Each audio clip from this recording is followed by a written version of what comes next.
জাপানের শান্ত শহর কোবে হঠাৎ রক্তাক্ত এক দুঃস্বপ্নে ডুবে গেল।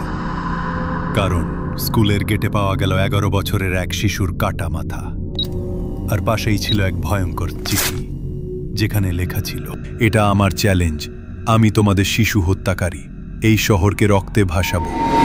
দেশ জুড়ে আতঙ্ক ছড়িয়ে পড়ে, কিন্তু সবচেয়ে ভয়ঙ্কর সত্য হল খুনি ছিল মাত্র 14 বছরের এক কিশোর।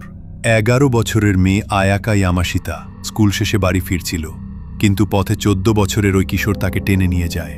প্রথমে সে মেয়েটিকে আঘাত করে, তারপর নৃশংসভাবে হত্যা করে, এরপর মাথা কেটে স্কুলের গেটে রেখে যায়। পাশে পাওয়া যায় তার লেখা এক ম্যানিফেস্টো চিঠি, যেখানে সে নিজের নাম দেয় সাকাকিবারা সেইতো। ছদ্মনাম আসল নাম পরে ফাঁস হয় শিনিচিরো আজুমা সাডামেৎসু মুরাকামি। মিডিয়া ভিন্ন নামে রিপোর্ট করে। পুলিশ যখন তাকে ধরে, তখন সবার সামনে বের হয়ে আসে এক ভয়ঙ্কর সত্য। সে ছোটবেলা থেকেই অদ্ভুত আচরণ করত, সহপাঠীদের উপর ছোট ছোট নির্যাতন চালাত, পশু পাখি হত্যা করে আনন্দ পেত। ডায়েরিতে লিখত, আমি চাই মানুষ কষ্ট পাক, আমি চাই রক্ত ঝরুক। সে বলেছিল, আমার ভেতরে এক দানব বাস করে, যেটা আমাকে হত্যা করতে বাধ্য করে। তার লেখা চিঠিতে ছিল এমন লাইন, শিশু হত্যা আমার আনন্দ, আমি চাই সমাজ আমার ভয়ের কাছে মাথা নত করুক।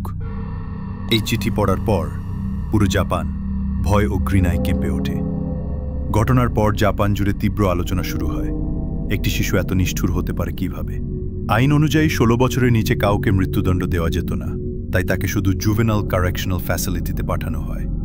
বছর কয়েক পরে সে নতুন পরিচয় সমাজে মুক্তি পায়, কিন্তু কোথায় আছে, কি করছে, এখনও কেউ জানে না। আজও মানুষ ভাবে, ওই 14 বছরের কিশোর কি সত্যিই মানসিক রোগী ছিল, নাকি জন্ম থেকেই সে ছিল এক ঠান্ডা মাথার দানব? কোবে চাইল্ড মার্ডার কেস আজও জাপানের ইতিহাসের সবচেয়ে অন্ধকার, সবচেয়ে ভীতিকর শিশু অপরাধ হিসেবে স্মরণীয়।